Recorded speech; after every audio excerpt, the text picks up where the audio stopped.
The 830th edition of the MMA Gambling Podcast on the Sports Gambling Podcast Network is brought to you by Edge Boost, the bank account built for bettors. Sign up today at edgeboost.bet with promo code SGPN for a $25 deposit bonus.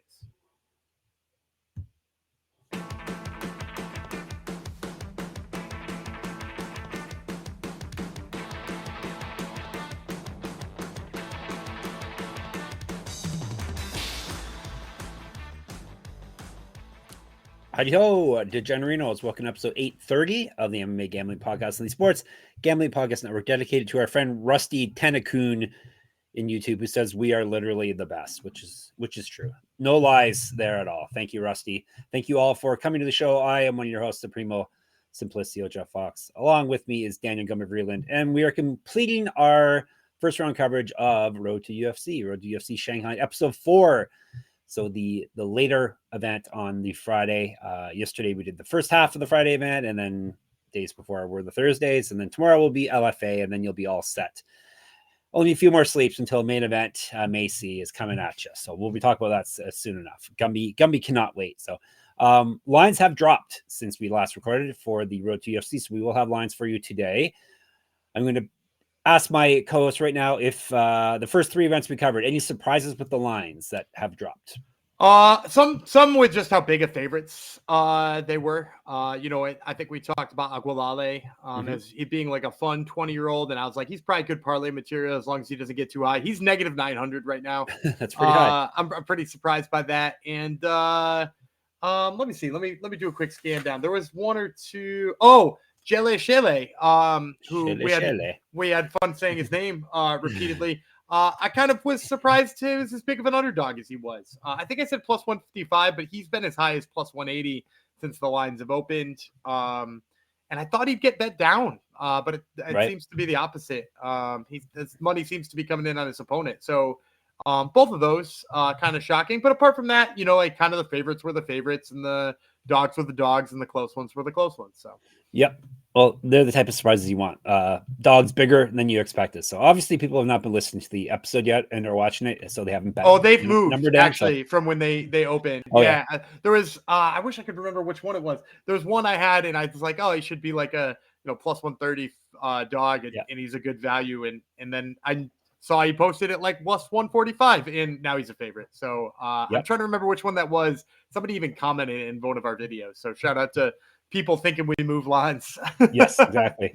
And some the lines that we're going to be talking about today, some of those have changed drastically since I marked them down. I think yesterday is when they dropped. So I guess it wouldn't take too much to move these lines. I'm sure there's not a heck of a lot of money going in on it. Just us true degens that are following the Road to UFC. So, and we will break down the lines for you very shortly after I remind you. I want to remind you of you today. But merch store. We are running a sale. So sportsgamblingpodcast.com/store, 20% off promo if you use the code DEGENS, DEGENS. So once again, sportsgamblingpodcast.com/store, DEGENS at checkout, 20% off. We got awesome new DEGENS hats and a line of clothing in there. And of course, there's tons of MMA Gambling Podcast swag in there. So check it out. All right, Road to UFC 4, as I've been telling you every episode, it is taking place in Shanghai, China at the UFC Performance Institute, Shanghai. This is, as I mentioned, the later in the morning Friday one. So it's Friday, this coming Friday, 10 a.m. Eastern. We got 5 fights. We've got the completion of the bantamweight and the lightweight tournament, and the completion of last year's featherweight tournament. Sounds odd, but it's true. Thoughts at all on this card without getting too specific on the actual fighters, Gumby? A couple of sneaky lines I really like, and one fighter who I think is being tested pretty well in this fight, but is pretty exciting and may or may not be on this week's Top Turtle MMA podcast. Oh, so, nice. Look for that. More on that soon. You stick around to the end and you can find out who we're talking about. All right. We're kicking things off with a bantamweight tournament fight. Rui Imura from Japan. Then how do you say his last name? Nghiem? Nghiem. Nghiem? Okay. That's definitely not it. No, Nghiem. Or is it like Win, where you don't say the G? Oh, the G. Maybe. Is it Heim? It's Heim? Yeah, Van Wyheim. Van Wyheim. I'm going to go with that. I like that. Van Wyheim. He is from Vietnam. that's what his name is now, regardless. So 3 5-minute rounds, 135. Let's break it down. What do we say? Why Heim? It's 5-1. The guy spelled Nghiem is who I'm talking about. Make it easier. He's 5-1 with 3 knockouts. He's been submitted 1 time. Nah, he doesn't owe us rounds. He's had a couple go to the completion, so that's fine. Debut in the Road to UFC would be this coming Friday for him. He's won 2 straight, both via TKO. He's got multiple regional championships on his mantle. Correct. Get our gear, get our merch, sportsgamblingpodcast.com/store. Remember the code DEGENS at checkout. Save some money. I used to fight at 145. You've heard the lines because you mentioned it, right? Yeah. In the lines. Okay. Plus 168 for him. Imura, 12-4, 1 knockout, 8 submissions. He's been knocked out twice, submitted once. This is his debut as well. He's won 3 of 4 and 6 of 8. Submission win in his last bout. 2 inches of height, 1 inch reach over Heim, minus 198. I'm going to take a swing on an underdog out the gate. And it's one that it's a calculated risk here. So if you watch Rui Imura fight, kind of the low hands, he likes to do this wade in, where fighters try to close the distance and they stance switch on the way in. Yep. They go right foot ahead, left foot ahead. And that's their way of basically blitzing, but without sprinting at their opponent. Imura does a lot of that, and he lands a lot of good right hands in the process. But I think the only reason he does that is because, it's his way of playing defense without blocking his face. And so he lands, but he's not great at defense. And then the other weird thing about Imura for me too is he's so damn good at grappling. He's maybe not takedowns, but his jiu-jitsu is really sick. His back takes, really good positioning. But it doesn't seem like he wants to go there. He wants to keep doing this waiting in, striking, and land that way. And on one hand, hey, maybe that works for him a lot in the past. But he's going to be up against a much better striker here in Heim. Heim throws absolute bombs. His combinations are tight. He's explosive. I think the reason why I'm saying this is a calculated risk instead of just ultimately saying all in on Heim here as an underdog is that I just don't know what Heim's takedown defense looks like. And if Imura does go to that, he should win. I think Imura is the better grappler and could give Heim a lot of trouble. I just think he's going to be stupid and strike long enough with Heim. And if he does that, Heim is the better striker. Heim is the more powerful striker. And Imura kind of leaves himself open. Like I said, his defense is waiting in, changing stances, but it's not really protecting his face. And when you fight a guy with good striking like Heim, I think that's going to be too much problems for him. So I'll take Heim. I'm not talking to my phone. I'm listening how to say his last name properly. Yeah. What did we get? I'm on YouTube and I haven't. Let me hear. This guy's making the video way too long. Say the name, dude. You know, I think we just go Heim. It doesn't matter. We're done. You know what? One of the first things it comes up when you type, how do you pronounce in there? Mayonnaise. Okay. How is that hard? Perfect. That's hard. Mayonnaise is hard to say. For real. This is Worcester. This is good MMA content. Well, that's what people come here for. All right, so you're going with the dog. That's actually what people really come. That's what people want. Yeah. All right, we are going to 155 now. That would be lightweight, and we got Sang Ok Kim from South Korea. So Gumby's gonna pick him. Daichi Kamiya from Japan. I guess just gave away your pick. You might have. Kamiya 6-0 with 1 no contest, 3 submissions. He's been submitted. He won his last bout via submission. 6 years younger than Kim, plus 100. Kim is Frogman. Fantastic. Frogman. Love it. 11-3, 4 knockouts, 3 submissions. He's never been finished in a fight. 1-1 in the road to UFC. He's won 2 straight and 5 of 6. He's fed at 170, 4 inches height, 3 inches reach over Kamiya, plus 105. So you can get both of them depending on the if you shop around your books. Yeah. So both of them are dogs, but Kim's a bigger dog, I guess. Yeah, I'm gonna say Kim too here. And Frogman, yes. Here's the difference for me. So both of these guys, in that last fight, we got guys who mostly want to strike. Mostly want to strike. These are guys who mostly want to grapple. If you watch Kamiya, he's really into the single leg takedowns. And he'll do the thing where he tries to run the pipe and turn his shoulders, but almost gives up his back sometimes. In fact, if you go back and you watch his last fight, he went for so many singles and lost some scrambling positions, and ultimately he's better at jiu-jitsu than the guy he was fighting, and then wound up flipping the positions or getting up and getting a different takedown. And well, not a different takedown because they're all singles with him for some reason. Will give him a lot of trouble and force him to strike or make him the guy who's on his back. And I think Sang Ok Kim has that. if you go back and you watch this film, which by the way, one of the hardest parts about preparing for this podcast is like, since we bastardize all of their names when we bring them to English, there's different pronunciations, and it's I'm trying to remember what Sang-ok-kim was, but it's different somewhere else. It has four letters in the UK one instead, and it's difficult to find his fights if you don't know to look for the other one. So if you're out there and you're a film watcher like me, just know that Sang-kim, his middle name varies. So but with that being said, Sang-ok-kim, I like his grappling better than Kamiya because, first of all, it's diverse. Instead of just going single leg, he uses a double leg. He uses a body lock trip. He will go to the single leg if he needs to. And I really like his double leg. And the main reason I like his double leg is he sets it up well. He's a guy who I think more so than Kamiya is a guy who sets up his takedowns. You see him throw push kicks up the middle, basically back his opponent up to the cage so that he can use his double leg there. He's also a guy who regularly throws his overhand right. And sometimes he'll even just throw it right past his opponent and go with like a single leg trip there. And then like sometimes he throws the overhand right to go into the double leg. So like he's got what he needs in order to get to his takedowns. And I think that's a difference between him and Kamiya. And, between that and the diversity of the takedowns, I like Sang-ok-kim quite a bit more. So I believe that's the last Korean we have on Road to the UFC. And I think we are officially 4 for 4. Shout out Hunger Man Zhang. Yes. Assuming they all win, we're gonna have South Korean versus South Koreans next time this comes around too. So then you're gonna be picking South Koreans all the way through. Do we have?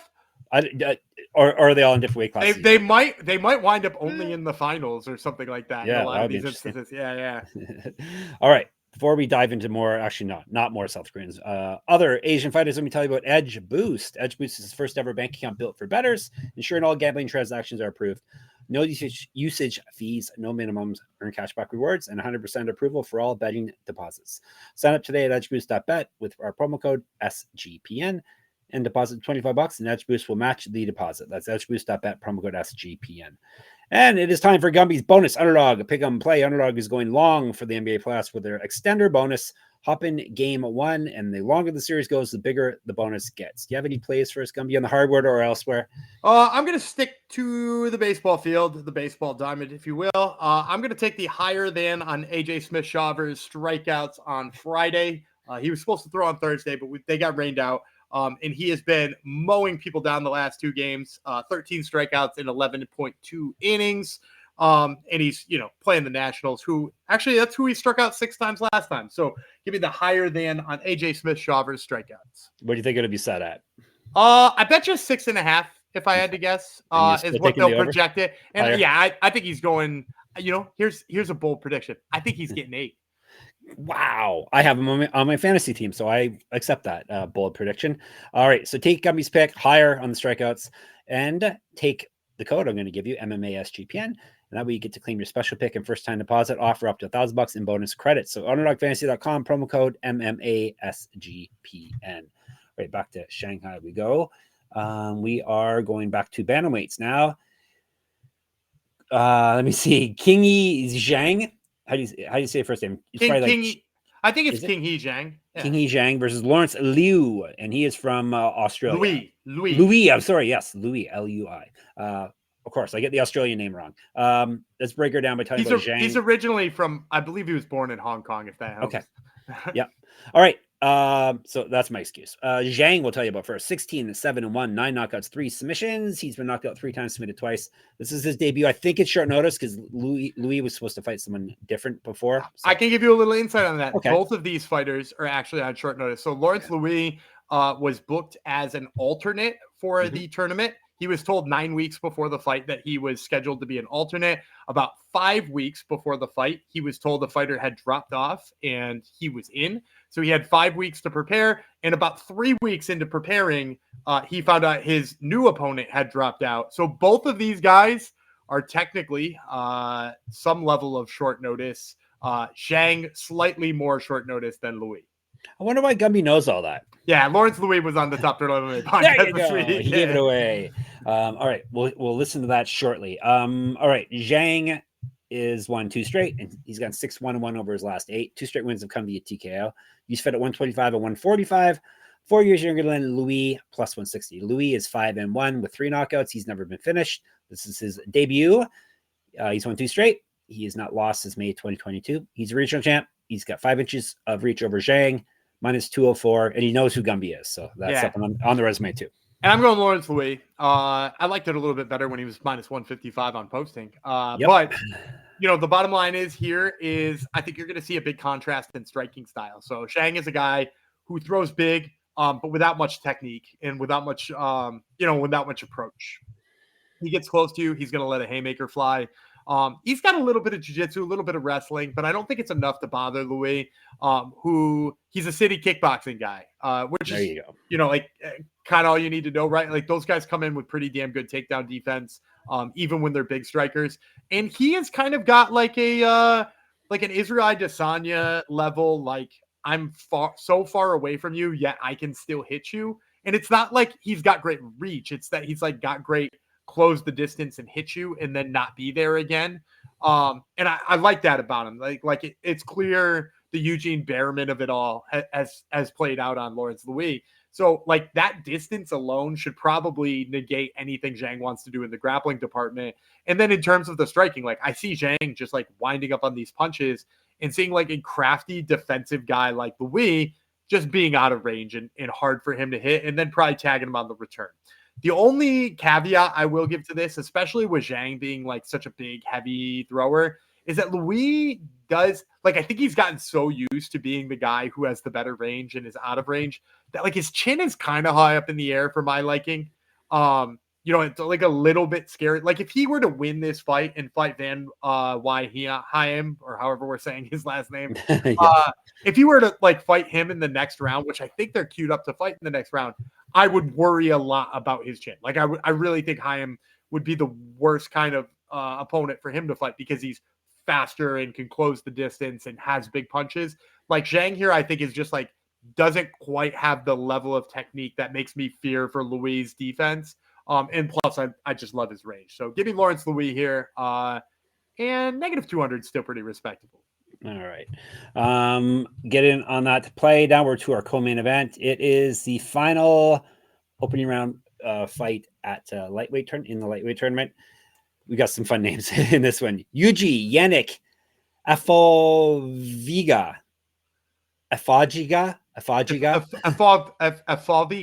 Gumby doesn't even know either. Ephoeviga. He's fighting another 3-named fighter, Dom Mar Fan. And he is from, is he Australian or New Zealand? Yeah. We're doing that game again. I think it's Australia. He's Australian too, yeah. All right, let's break her down with these gentlemen by telling you about Fan first. He's Street Buddha. There you go. We got the chef versus Street Buddha. Fantastic. He's been a lightning round pick in the past. Don Marfam is, because really? I remember talking about Street Buddha. Yes, I thought I did too. And he came through for us on the lightning round too. Fantastic. Well, there you go. We'll see if he's a pick here or not. He is 6-2, 1 knockout, 3 submissions. He's been submitted twice. This is his debut. He's won 2 straight, both via finish. He's 2 inches taller than Ephoeviga, or the chef, plus 400. The chef is 11-0, 6 knockouts, 3 submissions. This is his debut as well. Regional champion, used to fight at 170, minus 600. Yikes. What are we getting Don Marfam at? Because that's where we're playing this one. Plus 400. Gumby, plus big 400. dog. Love it. I can't tell you how much I love the fact that he came in here as a wild dog. And the reason being is that, like, you said he's 6-2, right? Yeah. Did you happen to catch the 2 losses? No, well, I did, but I don't remember. So he's lost by submission twice. The first one was to Killian Salkilled. Yeah. Obviously that's I H12. remember that now. Yeah. And the second one is to Killian Salkilled. Yes. Okay. And so and if you watch the second fight with Killian Salkilled, he won the first round and badly outgrappled Killian Salkilled. And like, we've seen what Salkilled can do in the UFC, right? You're not going to find a guy much higher on Salkilled or his teammate Cody Hadon than I am. But Don Marfam went in there and took him down and beat him up for the better part of the first round. Now, Salkilled did come back in the second round, make his adjustments, and wind up winning the fight. But, like, the guy took down UFC-level talent and beat him up for a round, and that just shows the wrestling he has. And if you watch Ephoeviga, like, he's a guy who throws his hands. He's very explosive. He knocked out Emmanuel Sanchez as part of Sanchez's like 32 fight losing streak or whatever he went on there. But like his level of competition over there in Japan has mostly just been guys who will throw with him and have like 19-17 records.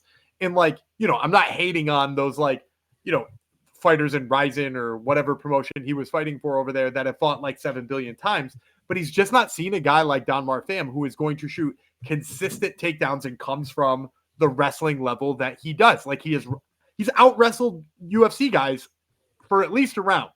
And like for me, when we see a big power puncher like that, who's never seen, a good wrestler or somebody who's going to lay on him and beat him up with elbows, and I can take a stab on that wrestler at plus 400. Yeah, I'm taking a stab on that wrestler at plus 400 9 times out of 9. How's Street Buddha going to beat him? Grind him out for a decision, or just absolute grind? And you know what, too?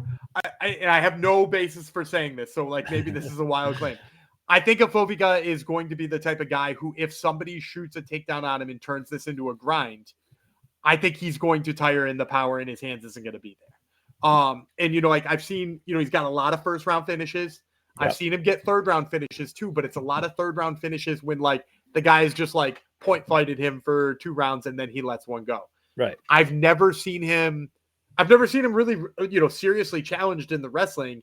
And I think that even just grinding him up against the cage will just wear him down to where that power punching and that movement just isn't there anymore. I think Donmar Pham is a tremendous value here. There you go, people. Plus 400 for you. All right, before we get to the main event, and tell you about Rhythm, RITHMM. Rhythm is your home for AI-backed picks and props. Dominate the NBA playoffs, PGA, MLB, and just launched the WNBA. Rhythm knows you'll love it. That's why they include a 7-day free trial. Check out whose prop lines are we talking about now, Gumby? I thought we were talking about Dante DiVincenzo. Donovan DiVincenzo, yes. No, not Donovan. Dante. Dante DiVincenzo's prop lines. Check out the projections at Rhythm. Rhythm also has some amazing deals going on right now. 25% off monthly subscription with promo code SGPN25 and 50% off an annual subscription with promo code SGPN50. So that's RITHMM, promo codes SGPN25 or SGPN50. And to get your 7-day free trial, go to sportsgamblingpodcast.com/rhythm, RITHMM. And listen to this. Circa's Ultimate Fantasy Football Giveaway. Circa Resort and Casino in Las Vegas is giving away the ultimate fantasy football experience for a 12-person league to draft in Vegas and be treated like VIPs for their stay. Listen to all the stuff you win if you're the lucky person. The winner will receive a 2-night stay at Circa Resort and Casino for their entire 12-person league. That's 6 Double King rooms. Plus, they get to hold the draft at a cabana at Stadium Swim with a $5,000 food and beverage credit. Limo transportation to and from the airport. A welcome party at Legacy Club for the league. A reservation of the world's largest sportsbook with $500 beverage credit for the league. A 2-hour open bar package for the league at Overhang Bar. Contest is on now until the end of June 30th. To enter, go to sportsgamblingpodcast.com/circa. That's sportsgamblingpodcast.com/CIRCA. And last but not least, we are brought to you by MyBookie.ag. MyBookie is your place to bet on every sport, including the NBA playoffs. For the true degens, the MyBookie money bag. MyBookie accepts customers for a ton of locations, easy deposit, and lightning fast payouts using crypto. You can get all your MMA lines there, as well as DiVincenzo prop bets. Head to MyBookie.ag, promo code MMA SGPN for 100% deposit match up to $1,000. Terms and conditions apply. That's MyBookie.ag, promo code MMA SGPN. All right. Our final bout is from last year. They're doing it now. The championship for the featherweight tournament. I assume one of these guys got hurt. I think it was Kangjie Zhu had to pull out, and there wasn't a replacement. It was kind of late, and they were like, we'll just do it later. And later became much later. A couple Chinese fighters. Gumby said Kangjie Zhu up against Bin Ji, or Bing Zhai, I guess would be, right? I think it's Bin Ji. I was right the first time. Binji. 5-minute rounds. So listen to this. This is for each. No, 3 5-minute rounds plus overtime is what it is, actually. Correct. Yeah. If they need it, they will go to overtime if there's a draw. All right. Jai or G. What did we say it was again? I said G, but you keep saying Jai. So you do you. You do you. G, Jai, potato. He is the stalker, and he's up against the hypnotist. The stalker is 13-4, 4 knockouts, 4 submissions. He's been submitted once. So very durable guy. 2-1 on the road to UFC. He's won 5 straight. Before that, he lost 2 straight. TKO win in his last bout. He's not lost since June of 2022. He went 0-1 in the Contender Series. Who did he lose to? Do we know, Gumby? Oh, I can tell you the fight card he was on. You can tell me that, but you can't tell me who he lost. I'm pretty sure he was on the fight card when I was at the World Series in Atlanta in 2021. That's the most I can tell you. 2022, June 2022 is when he fought. So I'm wrong about that. No, I'm sorry. No, that's Road to. I think you may be right. October 2021. You are right. There it is. Olivier Murad. I was almost going to guess him. He's the one from Aruba, right? Aruba, Jamaica. Come on. Yeah, maybe. He never made the UFC though, right? No. Yeah, I didn't think so. All right, so he lost there. He went 8-2 in one championship, which is way bigger than Contender Series, biggest promotion in the world. He used to fight at 135, 155, 2 inches height, 2 inches of reach, 2 years younger than Zhu.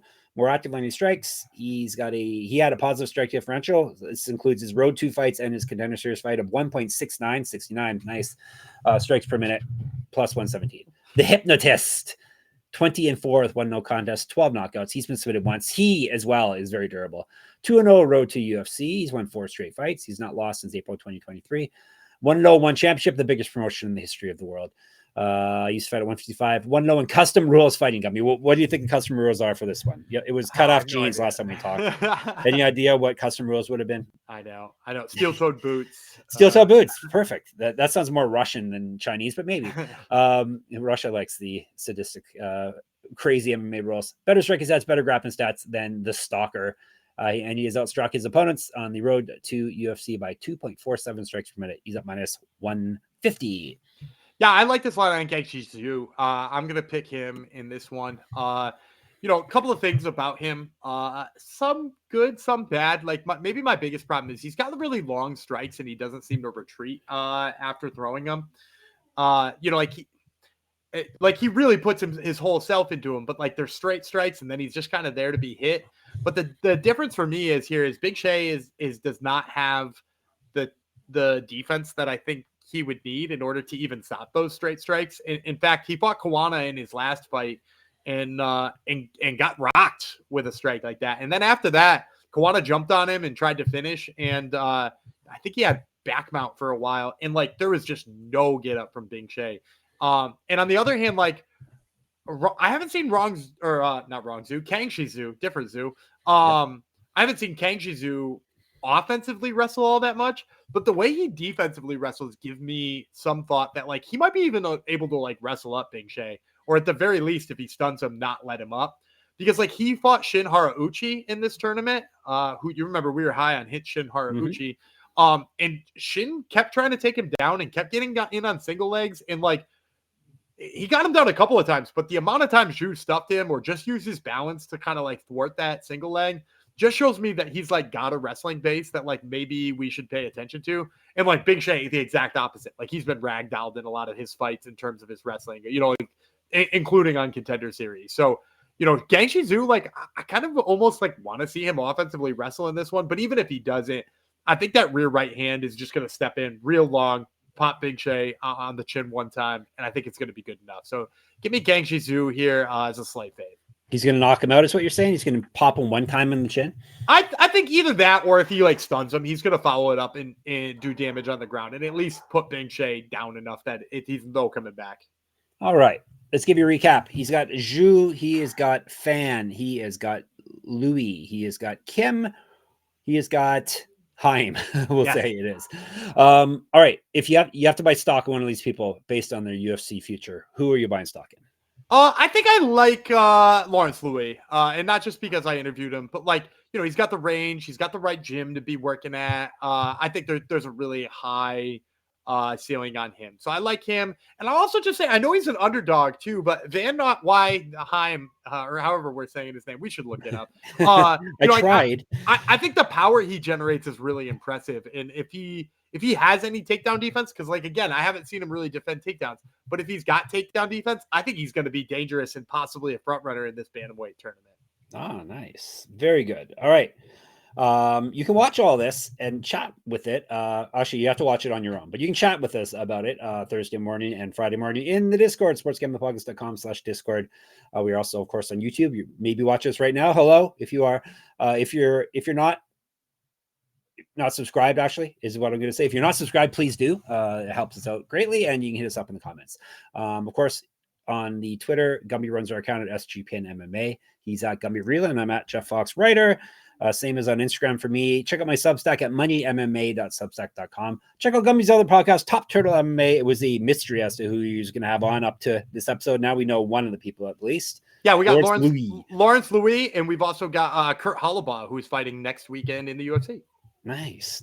All right, so check out Top Turtle MMA wherever you get your finest MMA podcast, even bad MMA podcasts. You can find it there as well. Of course, we're at sportsgamblingpodcast.com, sportsgamblingpodcast.com/store. Remember your code DEGENS, 20% off.